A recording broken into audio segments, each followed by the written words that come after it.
Добре дојдовте во Акцент. Во ова издание на Акцент, почитувани гледачи, на почетокот ќе го проследите разговорот со господинот Нино Сотировски од Асоцијацијата за демократски иницијативи од Гостивар, кои во Кичево го спроведува проектот за социјална инклузија.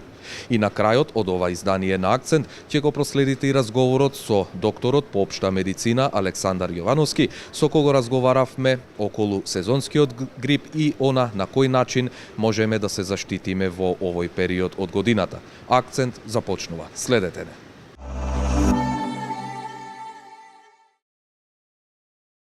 Здруженијето Асоцијација за демократски иницијативи од Гостивар во Кичево ја спроведе еднодневната работилница за градење партнерство и развој на проект, активност во рамките на проектот Локални партнерства за социјална инклузија.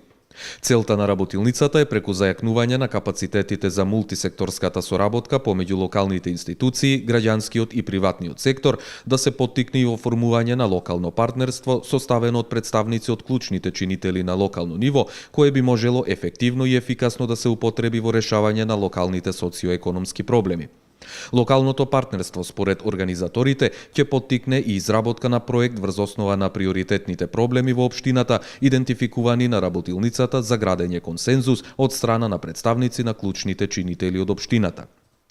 Со тоа, учесниците ќе учествуваат и во подготовката на локален акцијски план за социјална инклузија, кој ќе представува рамка за делување во надминувањето на критичните проблеми од социоекономска природа со кои се соочува локалното население, со посебен нагласок на веќе идентификуваните приоритети. Подготвениот локален акцијски план за социјална инклузија ќе биде представен и усвоен од страна на Советот на општина Кичево. Во организација на Асоцијацијата за демократски иницијативи од Гостивар, а во рамки на проектот Локални партнерства за социјална инклузија, во Кичево се одржува работилницата за градење партнерство и развој на овој проект. Веднаш до мене господинот Нино Сотировски, проект координатор од Асоцијацијата за демократски иницијативи од Гостивар. Господине Сотировски, што точно се случува на овој проект, на оваа работилница денеска во Кичево? Вака, прво ќе кажам малку за проектот. Проектот Локални партнерства за социјална инклузија е проект кој е финансиран од страна на Европската унија преку инструментот за предпристапна помош, преку четвртата компонента на ИПА и го координира Асоцијацијата за демократски иницијативи АД од Гостивар, а е во партнерство со Прилепскиот центар за граѓански иницијативи и со Словенечкиот центар за развој и соработка на невладини организации. Денешната работилница за градење на партнерство и развој на проект е третата конкретна активност во рамките на Локални партнерства за социјална инклузија. Првата активност беше фокус групата, каде што ги испитавме капацитетите и можностите на клучните локални чинители. Потоа во јуни месец, на 15 и на 16, исто тука во ресторан Атва во Кичево, беше одржана работилницата за градење на консензус, каде што представниците на клучните локални чинители од општината, односно представници на Агенцијата за вработување, на Центарот за социјални работи, невладиниот, бизнис секторот и локалната самоуправа, одредија приоритетен проблем кој најмногу ги мачи граѓаните на општина Кичево и беше од тогаш одредено дека најкритична група во Кичево се младите. Така да денес оваа работилница е логички и тематски поврзана со претходната работилница за градење на консензус, односно денес истите представници кои беа и на минатата работилница треба конкретно да се позанимаваат со развој на проект, за конкретниот проблем кој самите го одбраа како приоритетен, односно денес представниците би требало да развијат проект кој ќе се најмногу занимава со проблемот на младите, со проблемите на младите и треба да изградат, односно да формираат партнерство помеѓу себе и тоа партнерство понатаму да продолжи во развивање на конкретниот проект, а Асоцијацијата за демократски иницијативи и партнерите ќе бидат тука за тековна поддршка на тоа партнерство, кое потоа ќе може да прерасне и во конкретно поорганизирано здружение, кој ќе го турка тој самиот проект. АДИ ќе биде тука за тековно да го поддржува и во логистичка смисла, но и во смисла на барање на алтернативни извори на поддршка за самиот проект, а се надеваме дека тој ќе биде внесен и во акцискиот план, кој е главниот продукт кој овој проект треба да го донесе на општината. Акцискиот план се надеваме дека ќе биде вметнат во стратегијата на општината и дека ќе биде усвоен од страна на општинскиот совет, затоа што ние со општина Кичево имаме меморандум за соработка. Така, кои учесници ги има на овој ваш проект, на оваа работилница тука во Кичево и што после завршувањето на работилницата, значи дали како што рековте ќе се формираат одредени други тела понатаму и како би се дејствувало во понатамошниот тек на овие сите иницијативи кои што ги имате со овој проект? Денес на работилницата имаме представници од локалната самоуправа, има представници од Центарот за социјални работи, од Агенцијата за вработување, има представници од невладиниот сектор. Денес партнерствата, дали тоа ќе биде едно или повеќе партнерства, ќе одлучат самите учесници врз основа на тоа на колку проекти денес ќе се работи. Партнерствата ќе си одберат и свој координатор, така да најмногу и од нив ќе зависи како проектот кој денеска или проектите кои денеска ќе ги зачнат, односно ќе створат некоја драфт, нацрт верзија, и од нив зависи како ќе се развиваат и одвиваат понатаму. Тоа што следи во рамките на проектот е тековната поддршка која АДИ ќе обезбеди на тие партнерства, за да помогнеме и во дополнителниот развој на проектот, во буџетот на проектот, во барањето на поддржувачи за тој проект. А конкретно во меѓувреме во рамките на истиот проект се пишува и акцискиот план кој на основа на податоците кои ние ги прибравме и за фокус групите и на претходната работилница, а и на ова, ќе биде понуден на Советот на општина Кичево. Тоа се надеваме дека ќе биде пред крајот на оваа година, така да Советот ќе има можност да го усвои тој акциски план, во кој секако дека ќе бидат вметнати и дел од овие проекти кои денес ќе се изработат. Проектот Локални партнерства за социјална инклузија го спроведува Асоцијацијата за демократски иницијативи од Гостивар во партнерство со Центарот за граѓански иницијативи од Прилеп и Центарот за информативна служба соработка и развој од Љубљана, Република Словенија, и истиот освен во Кичево се спроведува и во општините Гостивар, Врапчиште, Брвеница и Прилеп. Во ова издание на Акцент, почитувани гледачи, се одлучивме да позборуваме малку и за здравјето, односно за она што е актуелно во овој период од годината, тоа е настинката, грипот или оние сите луѓе кои што се подложни на ваква настинка или грипот секаков вид. За таа цел, мој гостин во вечерашново издание на Акцент е доктор Александар Јовановски, доктор по општа медицина. Доктор Јовановски, кажав дека овој период е навистина специфичен по тоа што голем дел на луѓе заболуваат од сезонски грип или од друг вид на грип. Тоа може да се и деца, и помлади, и повозрасни луѓе.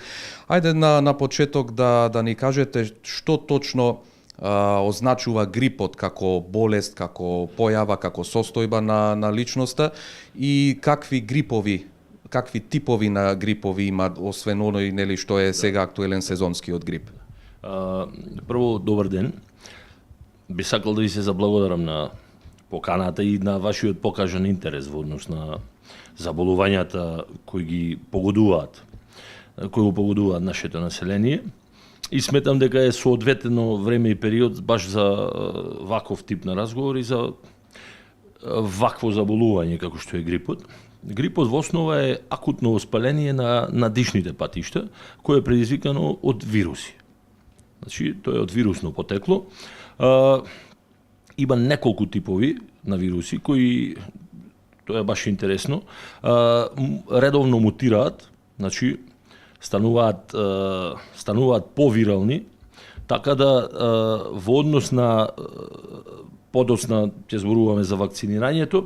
Во однос на вакцинирањето секоја година се врши затоа што не може се вршат некакви си периодични проценки кој и каков тип на вирус би можел во одредената година да го погоди населението. Така да според тоа тие вакцини се одредуваат. Од тој аспект кажано, грипот да речеме се јавува нагло, со една невообичаена покачување, висока телесна температура, омалаксалост, разни болки по мускули, по зглобови, кашлица. Така да луѓето често знаат да се уплашат. Додуше некои со право, ризичните групи со право се плашат. Меѓутоа знае да помине со една избалансирана исхрана, со внесување на доволен број на витамини, значи сепак би нагласил со здрава храна, значи не би апелирал на внес на хемиски супстанции, туку внесување на овошје, зеленчук, здрава домашна храна, редовно движење, значи нормален здрав сон, одмор, така да и нормално би додавале во однос од симптоматологијата. Значи, ке одредени индивидуи имаме различна симптоматологија. Да речеме, дечињата може да ке дечиња може да се јави пролив, може да се јави повраќање, може да се јави болка во стомак, додека ке возрастните почесто се јавува кашлица, болки по мускули и по зглобови. Така да во однос на таа симптоматологија одредуваме каква симптоматска терапија би дали. Бидејќи вирусот е еден вид на... Вирусот не е жива материја. Вирусот е дел од ДНК или РНК кој знае да се пренесува и да се всади во здрава клетка, да го превземе нејзиниот генетски материјал и така да мутира и да действува во организмот, така да на него антибиотици не делуваат. Значи, затоа одиме со симптоматска терапија и нормално самиот организам ќе го победи, ќе ја победи инфекцијата. Меѓутоа постојат и неколку врсти на антивирусни лекови, кои секако мора во консултација со доктор да се препишуваат и обично се даваат на ризичните групи на пациенти, тоа би рекол дека се дечињата, во секој случај, и секако возрастните над 65 години. Во однос на често имаме проблем со пациентите, бидејќи сметаат дека мора да пијат антибиотик за да би ја надминале таа појава, не разликуваат или сами посегнуваат по антибиотици. Така да во тој контекст ми беше објаснувањето што е вирус. Антибиотикот делува на жива материја, значи на бактерија. Може да делува на бактеријска инфекција. Тука исто би сакал да нагласам дека можно е да се случи, и се случува, не е ништо чудно, при пад на имунитетот, кај пациентот или кај човекот, да настане вирусна инфекција, да се јави грип, но како последица на опаднатиот имунитет и на слабоста на организмот да се накалеми и бактеријска инфекција. Во тој случај веќе по наша проценка ние додаваме и нормално соодветен антибиотик. Типовите на грипови во последно време, нели, со развој на воопшто со развој на науката, технологијата, начинот на живот, стресноста во живењето, неравномерната исхрана, недоволниот сон, употреба на разни хемикали, се случува да, нели, споменавме на почетокот дека вирусите мутираат. Така да имавме појава, и вие сигурно си припомнувате, и нашите гледачи ќе им текне, дека имаше појава на вирус на птичји грип. Имаше појава, вирус на свински грип. Така да сите тие грипови се последица на една мутација на вирусите. Да речеме, свинскиот грип е последица на мутација на вирус на птичји грип, на човечки грип и на животински, на свински грип. Така да во тој контекст мора мора да се обране внимание на претходните работи што ги кажав. Значи на еден здрав начин на живење, на повеќе движење, на здрав сон, на изложување на помал стрес, на избалансирана исхрана, како би можеле да ги превенираме или да ја спречиме појавата на тие работи. Сега во однос на вакцините, нели споменавме, препорачливо е ризичните групи, пак ќе ги нагласам дечињата, и возрастните над 65 години, препорачливо е да си ги примат вакцините, кои преска напоменав, секоја година е различна вакцина, ради тоа препорачуваме секоја година вакцинирање, бидејќи секоја година различни се вирусите кои не напаѓаат. Така да, тоа е убаво да се направи од средината на октомври, некаде до крајот на ноември, кога најчесто е појавата на грип, така да нема никакви штетни последици и пациентите ќе не бидат заштитени.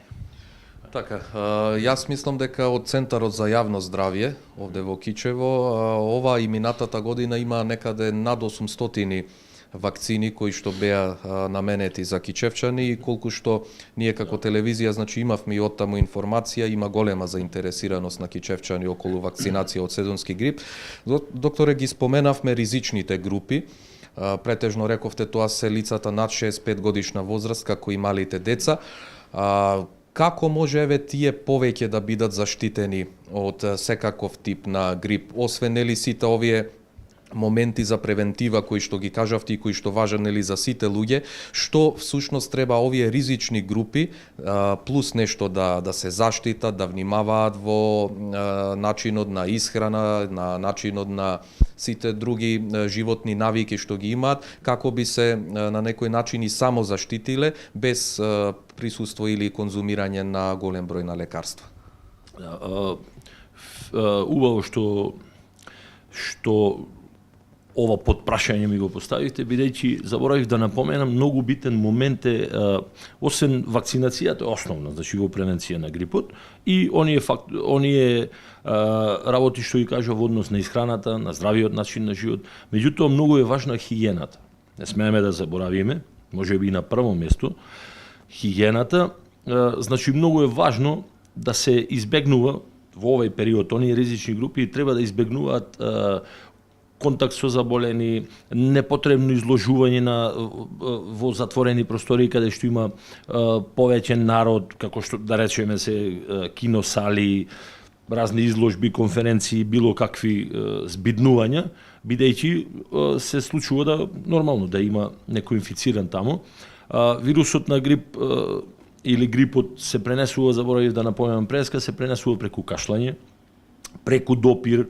Значи, сепак би нагласил дека човек може да се зарази дури кога би допрел квака или би се поздравил со некој што е заболен, па кивал, па кашлал, не користел шамирче, значи некои вируси можат и да преживеат и подолг период, така да може и на тој начин да се заразиме.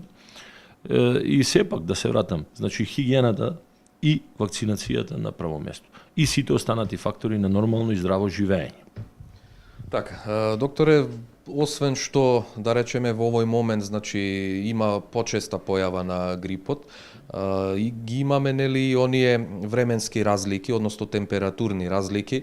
Обично, ако порано бевме навикнати пролет, лето, есен, зима, така постепено да ги чувствуваме температурните разлики, последно време веќе не знаеме кога е лето или кога е зима, така што од плюс 10 степени може утредента да е и многу степени под нулата падната температурата, и голем број на лица имаат проблем и со таа температурна разлика на каде што всушност и живееме.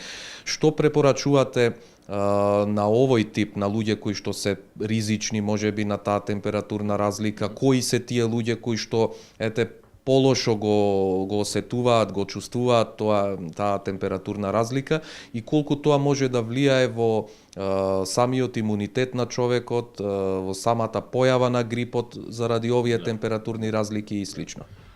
Видете, тука би сакал да нагласам сега веќе размислувам на една поширока тема која не знам и дали ќе имаме време, меѓутоа би сакал да кажам дека човечкиот организам со нистекот на неговата еволуција се научил да се прилагодува и да се заштитува од таквите сезонски промени. Меѓутоа, во изминатите децении или не знам како би рекол векови, и ние како деца бевме научени на нормално лето, нормална зима, пролет и есен, што сега веќе го нема, така да тие нагли промени не му дозволуваат на организмот да се приспособи, да се заштити и соодветно да одговори на надворешните дразби, како што се вирусите и бактериите. Така да многу е зачестена таа појава сега на грипови и се почести накалемување на бактеријски инфекции и потешко пребродување на тие работи.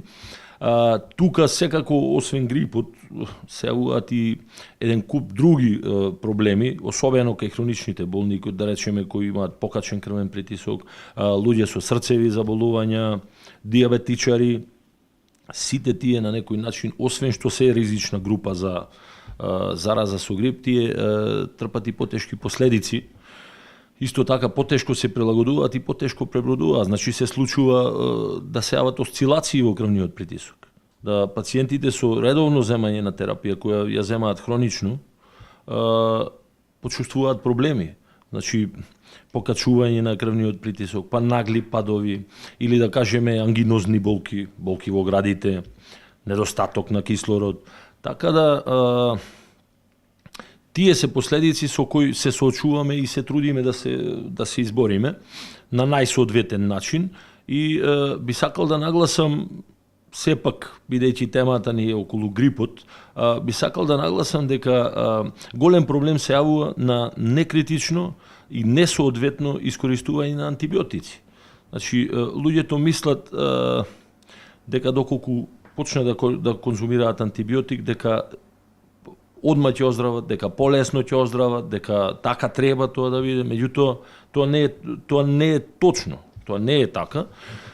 Секако антибиотиците се врста на лекови кои се едно најголемо достигнување, ми се чини, на медицината на 20-тиот век, бидејќи огромен број на заболувања се искоренети кои порано банални инфекции доведувале до смртни исходи. Меѓутоа денес од злоупотреба на антибиотици, од неправилната употреба, одушевеноста од нивните дејства и некритичното користење доведуваат на се поголема резистенција, односно отпорност на бактериите спрема одреден тип на антибиотик. Така да се случува антибиотици кои во минатото имале многу добар или одличен ефект, сега да немаме позитивен одговор, значи да не ни делуваат врз одредени. Би апелирал до нашите гледачи да ги слушаат советите на своите лекари и правилно да се пристапува кон антибиотиците. Секако ние во рамки на нашите можности одлучуваме кој антибиотик, кога ќе го користиме, зашто ќе го дадеме, меѓутоа и многу често, а мислам и дека најправилно е така, да се земе бриз од нос, грло, плунка, мочка, уринокултура да се направи. Во тој случај ние имаме можност да изолираме бактеријата, да ја третираме со антибиотик, да видиме на кој антибиотик е најчувствителна и ние да го искористиме соодветниот антибиотик. Значи, сепак ова ми е во контекст на еден совет до пациентите да не посегнуваат беспотребно, затоа што при случај на инфекција со грип не би им помогнал, да речеме, антибиотик. Така да тоа беше она што би сакал да го кажам во овој поглед. Докторе, Кичево како град и општина е котлина, обкружена со планини и како последица на тоа, нели, имаме честа појава на магли претежно во овој дел од годината, што секако и ова влијае на здравствената состојба претежно на оние лица кои што се хронично болни и на кои им смета дишењето на воздух кога има магла вака на отворен простор. Кажете ми, што со ваковиот тип на луѓе кои што имаат, народски кажано, мака од маглата, што им препорачуваме на тие луѓе кои што имаат проблем дали со срце или со дишни патишта, а маглата им смета? видете, не само што сме котлина и што имаме се почеста појава на магла, ние како мала средина тука сме научени или приморани да се грееме на дрва. Или сега во последно време на пелети. Меѓутоа, загаденоста расте се повеќе и повеќе. Така да и маглата и самата загаденост на воздухот многу допринесува за влошување на симптомите кај хронично болните. Особено кај оние хронични болни кои боледуваат од хронични заболувања на дишните патишта. Да кажеме хронични бронхитиси или хронична обструктивна белодробна болест. Тука исто спаѓаат астмата. Во последно време се поголеми потешкоти имаат оние кои имаат хронични синузитиси. Така да, што би им препорачал? Би им препорачал да го избегнуваат движењето и излегувањето надвор во онај период од денот кога е најизразено загадувањето и маглата. А тоа се секако оние периоди до 10-11 часот на сабаља, значи овој период, и после 3 или 3,5 часот попладне. Бидејќи ако веќе се појавило сонце, сонцето се скрива, повторно настапува онај период на магла и загаденост, тој период да се трудат да го поминуваат во домовите, нормално кога ќе во периодот од денот кога ќе најчисто, најведро да ги луфтираат домовите, редовно да се прави тоа секојдневно, промената на воздухот во домот и секако редовно да ги земаат лекарствата кои им се соодветно препишани, како би ги облажиле оние состојби кои се јавуваат како последица на загадувањето и особено на маглата. Бидејќи им се отежнува дишењето, честа е појавата на градни болки, честа е појавата на главоболки, солзење од очите и морам да напоменам како последица на многу голем број на фактори, меѓутоа тука пред се загадувањето, популарните PM честици и секако маглата која споменавте, се почести се алергиите.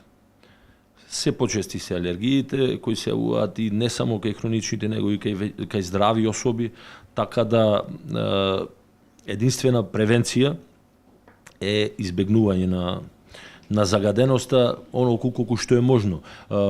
Излегување во природа, на планина, промена на средината доколку е можно и така во тој контекст тоа е единствено што би можеле да им помогнеме, да ги советуваме. Така. Докторе, во овие временски прилики или неприлики, во очекување сме на првиот снег, кој што според најавите треба да се случи набрзо.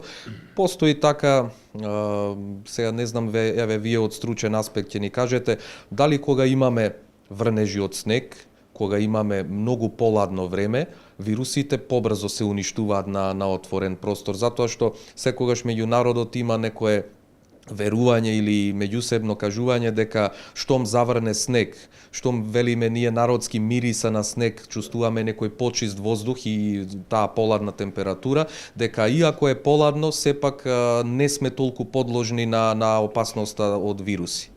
Точно. Снегот е еден прекрасен, би рекол, климатски феномен во кој сите во најголем број од луѓето уживаат и многу е убаво кога ќе падне снег и времето се разубавува. Значи и тие магли исчезнуваат. Почесто гледаме сонце отколку магла, така да позитивно влијае и во однос на здравјето, комплет на психофизичкото, бидејќи некои излегуваме да се рекреираме, некои да се прошетаме, меѓутоа тогаш и воздухот е почист. Би рекол дека се смалува вируленцијата, способноста на вирусот да го нападне организмот е намалена во тие ладни периоди, така да со право старите рекле дека кога ќе падне снегот сме позаштитени, меѓутоа и ние во таков временски период сме потопло облечени, повеќе течности внесуваме, се трудиме повеќе витамини да внесеме, така да во секој случај поубав дел од годината е кога ќе имаме снег и тогаш не се толку чести овие би рекол појави на грип или на влошување на хроничните заболувања. Така, исто ќе споменам една народна изрека, вели грипот поминува, за 7 дена без лекарства или па една недела со лекарства.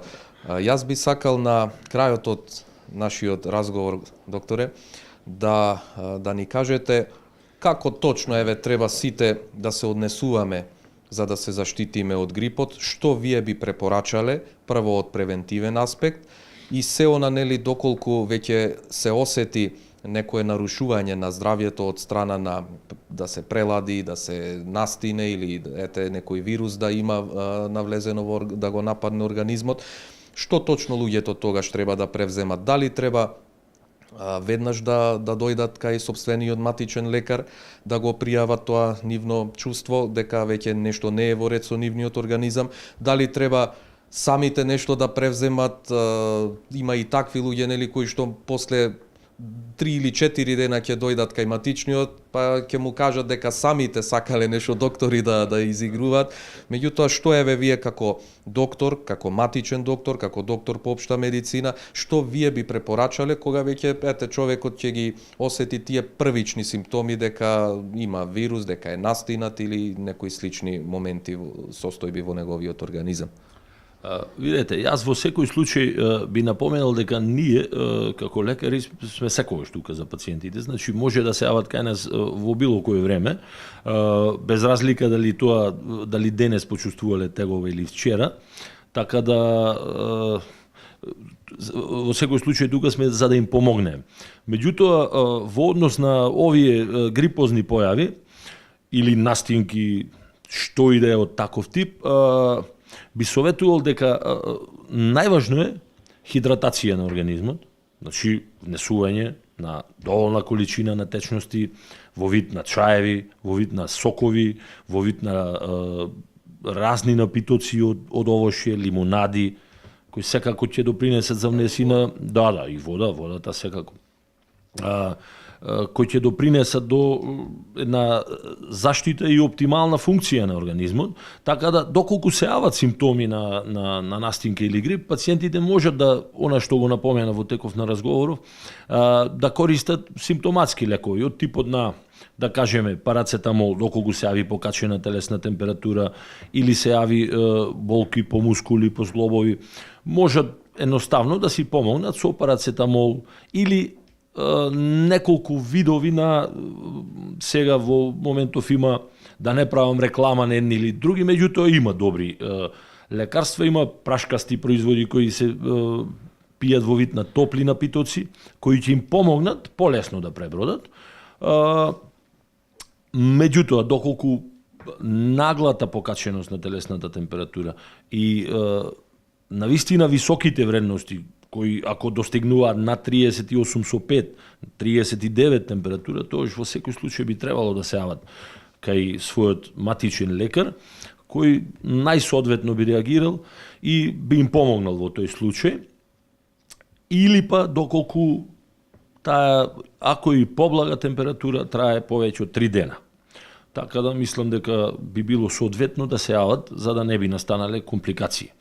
А во однос на заштитата, како се повеќе пати напоменавме во текот на нашиот разговор, значи сепак основна е хигиената, ризичните групи вакцинација, избалансираната исхрана, користењето на секој убав сончев ден за излегување во природа, дишење на здрав воздух,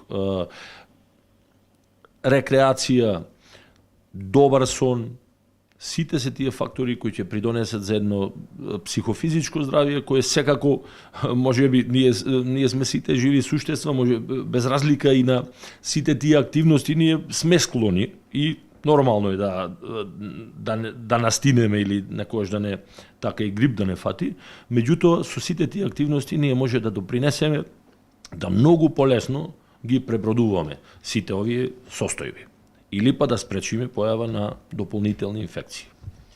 Докторе, јас ви благодарам што одвоивте време да бидете дел од емисијата Акцент. Ова се навистина интересни теми за разговор, интересни за сите наши гледачи, за било која возраст. Се надевам дека им помогнавме на сите што ќе ја гледаат нашата емисија, како да се однесуваат не само во овој временски период, туку и во секој дел од годината, како здраво да живеат, како да се грижат за своето здравје и она што е најважно да го превенираат секој вид на можно заболување кое што можат да го имаат.